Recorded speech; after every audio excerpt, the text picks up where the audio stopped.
आप अपने घर को प्राकृतिक आपदाओं से बचाने के लिए क्या करेंगे? कुछ लोग तो इन आपदाओं के सामने हार मान जाते हैं, तो वहीं कुछ लोग ऐसे रास्ते अपनाते हैं ताकि वो इस नुकसान से बच सकें। लेकिन उनके पड़ोसी उन्हें पागल समझते हैं और उन पर हंसते हैं। कर्मा सबका मुंह बंद करवा देता है। तो क्या आप जानना चाहेंगे कि कैसे इस संरचना ने बाकी सबको गलत कर दिया? तो बने रहिए हमारे साथ। डैम जितना अच्छा।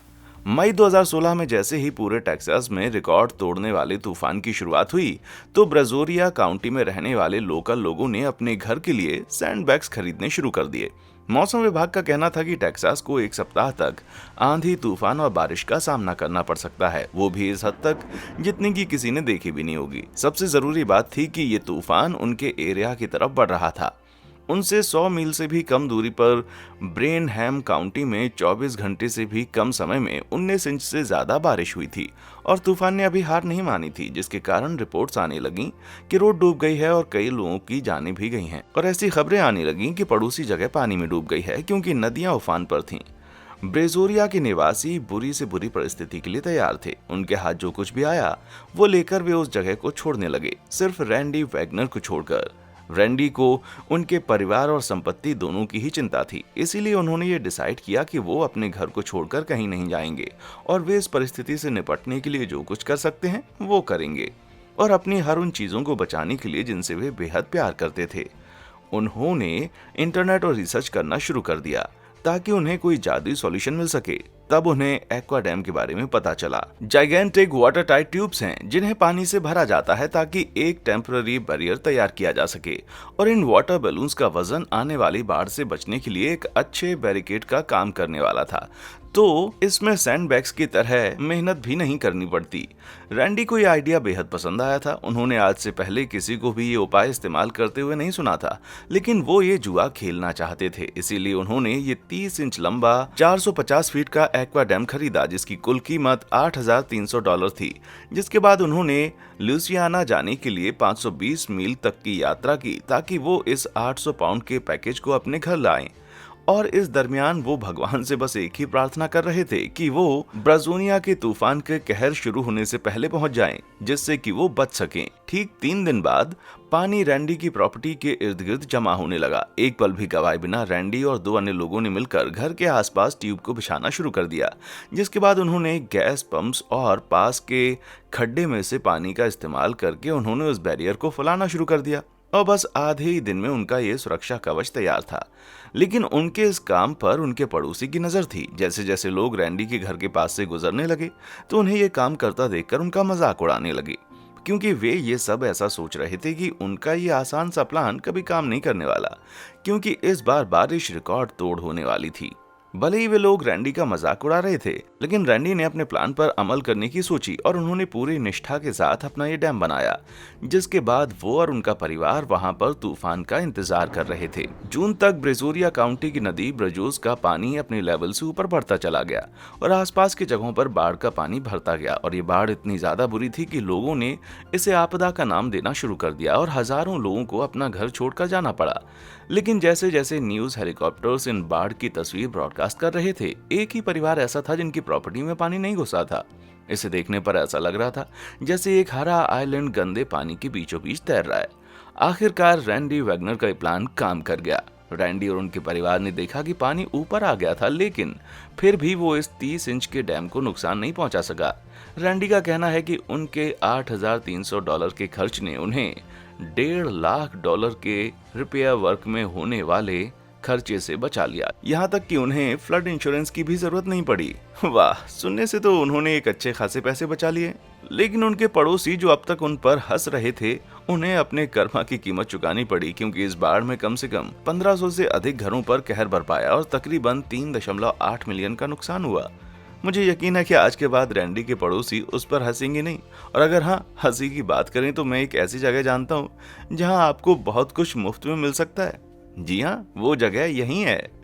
आपको यहाँ पर अच्छी अच्छी कहानियों के साथ फैंटास्टिक फैक्ट्स भी जानने को मिलेंगे। तो सब्सक्राइब बटन पर क्लिक करना ना भूलें, क्योंकि मैं रोज ही वीडियोस अपलोड करता हूँ और प्रॉमिस करता हूँ कि इसके लिए आपको ₹1 भी खर्च नहीं करना पड़ेगा। तो चलिए एक बार फिर चलते हैं कर्मा की ओर। विक्टोरियस विक्सबर्ग अपने घर को बाढ़ से बचाने के लिए आप किस हद तक जाएंगे? विक्सबर्ग मिसिसिपी में रहने वाले एक निवासी ने ये सिद्ध करके दिखाया कि वे अपनी प्रॉपर्टी से कितना प्यार करता था। अपनी प्रॉपर्टी को बचाने के लिए उन्होंने 2011 में क्लोजल कंस्ट्रक्शन प्रोजेक्ट की शुरुआत की। जैसा कि आप देख रहे हैं, ये घर याजू नदी के पास स्थित है, जो मिसिसिपी नदी की एक सहायक नदी है, जो बाढ़ के कारण बेहद मशहूर है। और भारी बारिश इस बात का संकेत थी कि इस नदी में बाढ़ आने वाली है। आमतौर पर इन नदियों के तट इन बाढ़ों को रोकने के लिए काफी होते हैं, लेकिन रिपोर्ट्स आने लगी कि भारी बारिश के कारण ये नदियां अपनी दहलीज लांघ सकती हैं। इन खबरों को सुनकर जिन भी लोगों का घर नदी के पास था, उन्होंने सोचा कि वे किसी तरह का चांस नहीं लेंगे, जिसके लिए उन्होंने विशाल बांध बनाने का काम शुरू कर दिया। उन्होंने मिट्टी और रेत का इस्तेमाल करके अपने घरों के इर्द गिर्द डोनट के आकार के बैरिकेड्स बनाना शुरू कर दिए, ताकि पानी उनके घर तक ना पहुंच सके, भले ही इसके लिए उन्हें खुद को रास्तों से दूर क्यों ना करना पड़े। लेकिन कुछ निवासी ऐसे भी थे जो अपने पड़ोसियों का मजाक उड़ा रहे थे, क्योंकि उनको यकीन था कि विक्सबर्ग एक ऐसी जगह है जहां पर 100 सालों में एक बार ही बाढ़ आती है। इसका मतलब हर साल बाढ़ आने के चांसेस बस 1% थे। ये सोचते हुए कि उन्हें कोई खतरा नहीं है, कईयों ने कहा कि उन्होंने कभी फ्लड इंश्योरेंस देखा भी नहीं, लेकिन इनमें से कोई भी बात ऐसी नहीं थी जो कि तटों के नजदीक बसे हुए घरों को तैयारी करने से रोक सकती। लेकिन अनचाही घटना हुई और मिसिसिपी और याजू दोनों ही नदियों के बांध टूट गए और अभी तक का रिकॉर्ड तोड़ दिया। और विक्सबर्ग पॉइंट पर पानी का लेवल 57.1 फीट की ऊंचाई तक पहुंच गया और याजू नदी का पानी भी उसकी चरम सीमा तक पहुंच गया था, जिसके कारण याजू शहर में बाढ़ का पानी घुस गया और लगभग 17 मिलियन गैलन प्रति सेकंड की दर से बहने वाले पानी की रफ्तार के साथ निचले इलाकों में बाढ़ का गंदा पानी भर गया। जहां कुछ निवासी डरकर अपना घर छोड़ने लगे थे, तो वहीं डेल्टा में रहने वाले लोग निश्चिंत थे। और बहते हुए टापुओं की तरह कई घर ऐसे थे जिन्हें पानी ने छुआ भी नहीं था, और इनमें से कई तो हड्डियों की तरह सूखे थे। लेकिन कुछ लोग बदकिस्मत थे कि वे पानी की ऊंचाइयों को समझ ही नहीं सके, और कुछ लोगों ने अपनी बांध की मजबूती को सही से नहीं आंका। खैर, जो भी हो, इनमें से अधिकांश लोग अपना सर ऊंचा रखने में सक्षम थे। वहीं कुछ पड़ोसी ऐसे भी थे जो बड़ी मुश्किल से अपना सर पानी के ऊपर रख पा रहे थे। The I of the storm. दक्षिण कैरोलिना के तट के पास कई ऐसे मिशंस हैं जो एक लाइन में खड़े हैं। वहीं वहां एक घर ऐसा भी था जो इन सब से अलग था, और इस अलग से घर का नाम था the I of the storm.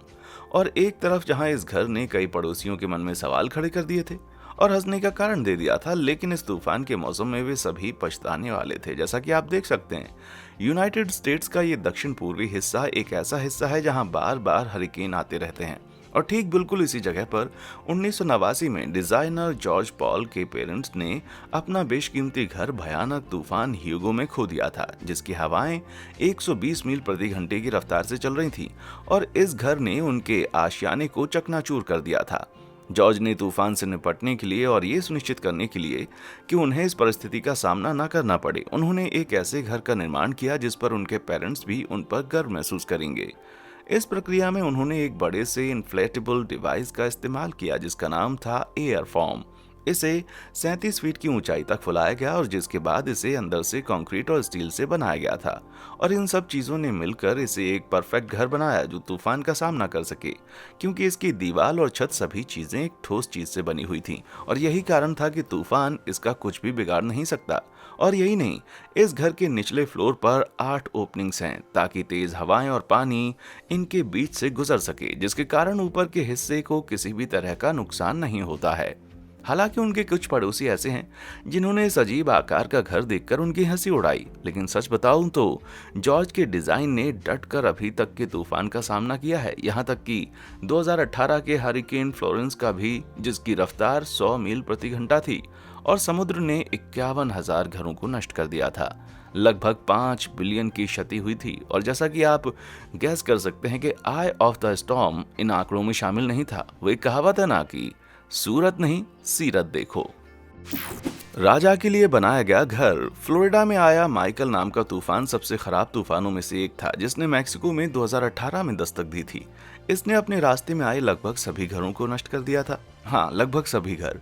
पानी में से जो हवाएं आ रही थीं वो 155 मील प्रति घंटे से आ रही थीं, लेकिन वे समुद्री तट पर बने इस घर को तोड़ने के लिए काफी नहीं थीं। ऐसा इसलिए था क्योंकि ये इस घर को बनाने वाले डॉक्टर लेब्रॉन लेकी और उनके अंकल रसल किंग ने बनाया था ताकि वे तूफान का सामना कर सकें। इसे बनाते वक्त लेकी और किंग ने यह दृढ़ निश्चय कर लिया था कि वे फ्लोरिडा के स्ट्रिक्ट बिल्डिंग कोड्स को फॉलो नहीं करेंगे, क्योंकि उन्हें तूफान से निपटने के लिए एक मजबूत घर बनाना था। हालांकि ये कोड्स काफी महत्वपूर्ण माने जाते थे, लेकिन किंग का कहना था कि ये काफी नहीं थे। उन्होंने कभी भी कोई चीज किस्मत पर नहीं छोड़ी और इस जोड़ी ने इस घर के सभी एलिमेंट्स को इस तरह से डिजाइन किया ताकि वे तूफान का सामना कर सकें। 40 फीट ऊंचे कंक्रीट के पिलर से लेकर 1 फुट मोटी दीवार बनाकर ये जितना दिखता है उससे भी ज्यादा मजबूत है। किंग ने इसमें 3000 हरिकेन क्लिप्स लगाई थी ताकि इसकी छत को उड़ने से बचाया जा सके, भले ही हवा की रफ्तार 250 मील प्रति घंटा क्यों ना हो। लेकिन इतनी सावधानी रखने के बाद भी इस घर को छोटे मोटे नुकसान तो पहुंच ही गए, जहां इसकी दीवार और छत को कुछ भी नहीं हुआ। लेकिन समुद्र की लहरों ने उनके कंक्रीट पिलर्स को थोड़ा बहुत नुकसान तो पहुंचा दिया, यहाँ तक कि सीढ़ी का एक हिस्सा भी टूट गया था। लेकिन जब उनके पड़ोसियों को हुए नुकसान से उनकी तुलना करें, जिनके घर पूरी तरह से मलबे में तब्दील हो गए थे, तो ये कहना सेफ होगा कि अगर उन्होंने ये मजबूत घर नहीं बनाया होता तो नुकसान शायद और भी ज्यादा हो सकता था। उनका घर ही एकमात्र ऐसा घर था जो इस तूफान का सामना करने में सक्षम था। गाय की मदद से बनाया गया घर। ये बात साल 2010 की है, जब Spanish architecture film ensemble engineering को एक नया आयाम देना चाहते थे। तब उनका एक डिजाइनर एक बिल्कुल अलग कॉन्सेप्ट के साथ हम सभी के सामने आया। एंसेम्बल को ये डर था कि वो मजाक का पात्र बन सकते हैं, फिर भी वे अपने आइडिया से एक घर बनाना चाहते थे, वो भी गायों की मदद से, या यूं कहूं कि पॉलिना नाम के बछड़े की मदद से। और सिर्फ बात यही नहीं है जो इस प्रोजेक्ट के बारे में सबसे अजीब है। शुरू करने के लिए एंसेम्बल ने कोस्टा डा मोर्टे पर एक जमीन की खुदाई शुरू की और वहां पर भूसा भरना शुरू कर दिया, जिसके बाद उन्होंने उसे एक ऐसे सीमेंट और मिट्टी से ढकना शुरू किया और एक बार इसे कंसल कर दिया। उन्होंने इस जगह को कुछ समय के लिए छोड़ दिया, कुछ दिनों या फिर कुछ हफ्तों के लिए नहीं, लेकिन कुछ सालों के लिए, जिसके कारण ये एक मानव निर्मित शिलाखंड में तब्दील हो गया। और आखिरकार वे यहाँ के विकास से संतुष्ट हुए और इसे खोलने का प्रयास किया, जिसमें 1700 क्यूबिक फीट से भी ज्यादा ठूस ठूस कर भरे हुए भूसे का खुलासा हुआ। लेकिन इसे किसी आम आर्किटेक्ट, इंसान या किसी आदमी की तरह फेंकने के बजाय उन्होंने वहां पर पॉलिना को रखा और एक पूरे साल तक उस बछड़े ने वहां के भूसे को अपने चारे के रूप में एंजॉय किया। वो वहां पर मौजूद सारा भूसा चाट गई, जिसके कारण वो अब तक 300 किलो की एक गाय है। उसने वहां अपना मल तो छोड़ा ही, साथ ही साथ उसने एक एनवायरमेंटली फ्रेंडली और रहने लायक एक जगह बनाई, जिसे एंसेम्बल ने एक डिजाइनर हेवन में तब्दील कर दिया। अपने अद्भुत नज़ारों और मिट्टी के एहसास के साथ ये इस बात का एक उदाहरण बन गया कि कैसे प्रकृति का इस्तेमाल करके इंटरेस्टिंग जगह बनाई जा सकती हैं। हालांकि मैं पूरी तरह से श्योर नहीं हूँ कि वो शावर और टॉयलेट अरेंजमेंट कितने प्रैक्टिकल हैं, इस बात को ध्यान में रखते हुए कि वो बेड के काफी पास हैं। और हाँ, मैं तो यहाँ बिल्कुल भी नहीं रहना चाहूंगा जब मैं जानता हूँ कि ये जगह गाय के गोबर से भरी हुई है। क्या आप यहाँ पर रह सकते हैं? नीचे कमेंट करके हमें जरूर बताएं। खेल को बढ़ाना। ये बात 2010 की है, जब बांग्लादेश के ढाका शहर में एक नए हाउसिंग प्रोजेक्ट की शुरुआत की जा रही थी, वो भी उस नदी के पास जहां अक्सर बाढ़ आती रहती है। देखने वालों का कहना था कि डिजाइनर बेहद बेवकूफ है, क्योंकि कौन ऐसा बेवकूफ होगा जो अपना घर उस जगह पर बनाएगा जहां हर साल बाढ़ का आना पक्का है। शुरुआत में तो ऐसा ही लग रहा था जैसे ये पूरी तरह से ईंटों और सीमेंट को वेस्ट करना था, लेकिन जो उन लोगों को पता नहीं था वो था इस घर को खास करके बाढ़ से निपटने के लिए बनाया गया था और ये हमेशा हमेशा के लिए आर्किटेक्चरल दुनिया को बदलने वाला था। इस घर को द लिफ्ट हाउस का नाम दिया गया था। इस प्रॉपर्टी में 2 बांस के बने ढांचे थे, उन्हें एक खोखले फेरो सीमेंट में बेस में डाला गया और प्रत्येक बांस के फ्रेम को 8000 से ज्यादा खाली प्लास्टिक बॉटल से भर दिया गया। इन फिनिश्ड कंपोनेंट्स को बाद में लाल ईंट के कोर से जोड़ दिया गया। लेकिन बाढ़ से बचने के उपाय करने के बजाय इस बिल्डिंग के ओनर्स बैठकर इंतजार कर रहे थे कि वो बाढ़ कब आएगी। सुनने में आपको अजीब लग रहा होगा, लेकिन ऐसा इसलिए है क्योंकि ये जलरोधी फाउंडेशंस बाढ़ के दौरान कंक्रीट की नींवों की तरह काम करते हैं। ये 2 हल्के बांस के तख्ते को बढ़ते पानी के ऊपर उठाते हैं, वहीं ये लाल ईंट की नींव से भी जुड़े रहते हैं। इसका मतलब है कि जो भी परिवार इसे इस्तेमाल कर रहे होंगे उन्हें 12 फीट तक पानी के लेवल से बिल्कुल भी खतरा नहीं है।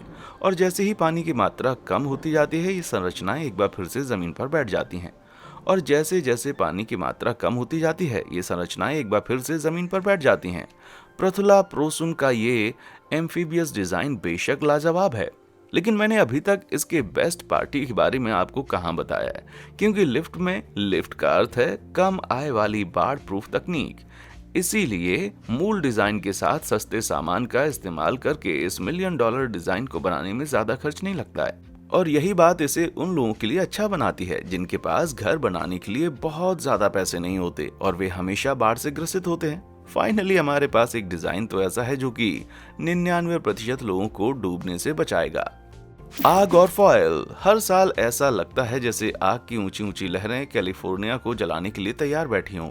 इसी आग के कारण 2017 में इस राज्य को तकरीबन 85 मिलियन डॉलर का डैमेज देखना पड़ा। वहीं 2018 में 400 बिलियन डॉलर का। आप शायद सोच रहे होंगे कि तो फिर लोग यहाँ पर अपना घर बनाते क्यों? मेरा मतलब है कि ऐसी कौन सी संरचनाएं जो आपको इस आग से होने वाले नुकसान से बचा सकती हैं। तो मैं आपको बता दूं कि 2014 में सीरिया नेशनल फायर सर्विस ने 5 ऐतिहासिक केबिन्स को बचाने के लिए उन्हें इस तरह से तैयार किया कि वो बेक किए हुए आलू की तरह नजर आए। फ्रांसीसी आग की लपटों से बचाने के आखिरी उपाय में यूएस फॉरेस्ट सर्विस आर्कियोलॉजिस्ट ने फायर जेट नाम की कंपनी से बड़े बड़े फायर प्रोटेक्टिव रैप्स मंगवाए और जैसे ही ये रोल्स वहां पहुंचे ऑफिशियल्स को इस बात का एहसास हो गया कि वे बड़े टिन फॉइल के रोल्स की तरह दिख रहे हैं। वैसे तो ये आइडिया बेकार ही लग रहा था क्योंकि 13,700 एकड़ के इस जंगल में हमेशा आग लगती रहती है। उन्होंने केबिन और उसकी छत से लेकर सब चीजों को फाइल से ढक दिया। लोगों को ये शक था कि ये फायर प्रूफ है भी या नहीं, लेकिन एक बात थी कि वे अंगारे और तेज गर्मी से केबिन को नुकसान पहुंचाने से रोकेंगे। भले ही ये देखने में बेकन्स की तरह नजर आ रहे थे, लेकिन धुएं के साफ होते ही ये पता चला कि इन केबिन को किसी भी तरह का नुकसान नहीं पहुंचा था। उनकी इस जीत से इंस्पायर होकर बाकी की फायर मैनेजमेंट सर्विसेज ने भी अपने केबिन को बचाने के लिए फायर जेट शील्ड्स का इस्तेमाल करना शुरू कर दिया, बिल्कुल उसी तरह जैसे क्रेटर लेक फायर फाइटर्स ने 2017 में किया था और योसेमाइट सर्विसेज ने 2018 में किया था। लेकिन उनका ये प्रभाव सिर्फ जंगलों तक नहीं था। सीजनल फायर हॉटस्पॉट्स जैसे कि फ्लोरिडा, एरिजोना और कैलिफोर्निया के गांवों में रहने वाले होम ओनर्स ने भी इन शील्ड्स को खरीदना शुरू कर दिया था। लेकिन उनका ये प्रभाव सिर्फ जंगलों तक नहीं। हालांकि मैं ये कल्पना नहीं कर सकता कि लोकल होम ओनर्स एसोसिएट्स अपने इस मेटेलिक मशरूम अपीयरेंस से कितने खुश हैं। वैसे अगर फायर शील्ड्स की बात करें तो ये बहुत महंगी होती हैं क्योंकि इसका एक रोल जिसका वजन लगभग 23 किलो और ये तकरीबन 1200 स्क्वायर फीट तक का एरिया कवर कर सकती है और इसकी कीमत $744 जितनी होती है। लेकिन इस बात को ध्यान में रखते हुए कि ये आपकी लाखों की संपत्ति बचा सकती है, इसे कहते हैं पैसा वसूल। सेफ जगह है। जब आप नया घर खरीदने जा रहे होते हैं तब आप किस फीचर को सबसे ज्यादा इंपॉर्टेंट मानते हैं? नंबर ऑफ बेडरूम्स, लोकेशन या फिर उसकी साइज? ज्यादातर लोग हंसे जब मिसिसिपी के फिलिप्स परिवार ने कहा कि उन्होंने अपना नया घर मार्च 2020 में खरीदा। तब उन्हें साथ में एक सेफ रूम भी मिला। ये छोटी सी जगह बस इतनी ही बड़ी थी कि यहाँ पर एक परिवार के सिर्फ 4 लोग ही रह सकें, लेकिन इस रूम ने उन्हें काफी सुकून पहुंचाया। जैसा कि आप देख सकते हैं, उनका ये नया घर अमेरिका के बार बार टोर्नेडो आने वाले क्षेत्र के ठीक बीच में है। इस बात को ध्यान में रखते हुए मिसिसिपी राज्य हमेशा से ही EF4 और EF5 टोर्नेडोज का सामना करता है जिनकी हवा की गति 200 मील प्रति घंटे की होती है। फिलिप्स का परिवार किसी तरह के चांसेस नहीं लेना चाहता था। जहां कुछ लोग ये सोच रहे थे कि उनकी जो प्रायोरिटी है वो बकवास है, लेकिन उन्हें आखिरकार ये एहसास हो गया था कि उनका ये डिसीजन कितना सही था, क्योंकि उनके घर में शिफ्ट होने के कुछ ही हफ्तों के बाद ऐसा तूफान आया जो सब कुछ बर्बाद करने की क्षमता रखता था। इस राज्य को लगभग 80 टॉर्नेडोज का सामना करना पड़ा और जिसने सभी घरों को तहस नहस करके रख दिया। और जैसे ही ये टॉर्नेडो फिलिप्स के घर की ओर आया, उनका परिवार अपने बच्चों के साथ उस सेफ रूम में रहने चले गए और उनके पास बचने के लिए कुछ ही समय का वक्त बाकी था। बस कुछ ही पलों में उनका पूरा घर तूफान की चपेट में था और पीछे कुछ भी नहीं बचा, सिर्फ एक चीज के जो था वो सेफ रूम। जैसे ही तूफान थम गया, फिलिप्स का परिवार वहां से बाहर निकला तो वो भी बिना किसी खरोच के, लेकिन उनके घर की नींव पूरी तरह से तहस नहस हो गई थी। हालांकि एक बात तो साफ है कि इस परिवार के एक्स्ट्रा प्रिकॉशन ने ही उनकी जान बचा ली। वहीं एंड्रयू फिलिप्स की खुद जीसस ने इस तूफान के दौरान उनकी जान बचाई थी। हो सकता है कि ये बात सच हो, लेकिन ये बात भी उतनी ही सच है कि इस कंक्रीट की कोठरी ने भी उतना ही इम्पोर्टेंट रोल निभाया है। ये गड्ढा यहाँ क्यों खोदा गया है? साल 2000 में जब वैन मार्टिन ने अपने बैकयार्ड में एक विशाल गड्ढा खुदवाने की शुरुआत की, तब उनके दोस्तों परिवार वालों को यही लगता था कि वे पागल हो चुके हैं। उन्होंने तकरीबन 8 फीट गहरा और तकरीबन 24 फीट लंबा गड्ढा खुदवाया था। ये डायमेंशंस किसी स्विमिंग पूल के तो नहीं लग रहे थे, खास करके तब जब उन्होंने इस जगह पर 6 इंच जितनी पीट और कंकड़ डाले थे। तो आखिरकार ये आदमी खुदाई किस बात की कर रहा था? क्या वे किसी छुपे हुए खजाने की खोज में थे, या फिर वो चाइना जाना चाहता था, या फिर वो एक गाड़ी को छुपाना चाहता था जिसके बारे में उसे अपनी पत्नी को नहीं बताना था? घटनाओं को और भी अजीब मोड़ देने के लिए वेन ने एक पुराना शिपिंग कंटेनर खरीदा था और उसमें कुछ मॉडिफिकेशंस किए थे। डबल दरवाजों को सील करने और दूसरी ओर पर एक रेगुलर दरवाजा इंस्टॉल करने के बाद उन्होंने कंटेनर को उसके छेद में डालने के लिए एक कंपनी को हायर किया, जिसके बाद उन्होंने भूमिगत सीढ़ियां बनवाई जो एंट्रेंस की तरफ जाती थीं और एक पंप वहां पर लगवाया ताकि वहां पानी जमा ना हो सके। क्या अब आपको अंदाजा हो गया है कि वो क्या बनाना चाहते थे, या आप अभी भी अंधेरे में? अगर हाँ, तो आइए मैं आपको उनके आइडिया के बारे में समझा देता हूँ। वेन ने इसके बाद वहां पर भारी भरकम स्टील बीम्स बिछवाई और पूरी जगह को करेक्टेड शीट मेटल से समतल कर दिया, और जैसा कि आप देख सकते हैं कि इतना मजबूत था कि उनकी वाइफ आराम से इस पर बैठ सकती थी। जिसके बाद उन्होंने वहां पर एयर वेंट्स लगाए और फिर बाद में स्टील ग्रिडिंग और फिर 6 इंच जितना कंक्रीट ताकि उस गड्ढे को सील किया जा सके, और बाद में उन्होंने इस गड्ढे को मिट्टी से भर दिया, जिसके बाद आपको सिर्फ ये सीढ़ियां नजर आएंगी जो उस कंटेनर तक पहुंचती हैं। और फाइनली अब बारी है वेन के प्लान्स को रिवील करने की। क्या ये एक सीक्रेट जगह थी या फिर एक डूम्सडे बंकर? वेन ने बहुत ही होशियारी से इस जगह पर वाइन को रखने के लिए जगह बना ली थी। जमीन के नीचे का कूल टेम्परेचर और कम ह्यूमिडिटी का मतलब था कि ये जगह उनकी वाइन सिलेक्शन को स्टोर करने के लिए एकदम परफेक्ट जगह थी, और तो और उस जगह को तूफान के दौरान शरण लेने के लिए भी इस्तेमाल किया जा सकता है। इसलिए जब मौसम करवट बदलता है तो मुझे लगता है कि हम सब जानते हैं कि हमें कौन सा दरवाजा खटखटाना चाहिए। आपको क्या लगता है कि इनमें से किस घर के मालिक को अपने कर्मों का अच्छा फल मिला होगा? और क्या आपके पास ऐसी कोई कहानी है जहां ऐसे पड़ोसियों को वो मिला जो वो डिजर्व करते थे? अगर हाँ, तो नीचे कमेंट सेक्शन में हमें जरूर बताएं। देखने के लिए शुक्रिया।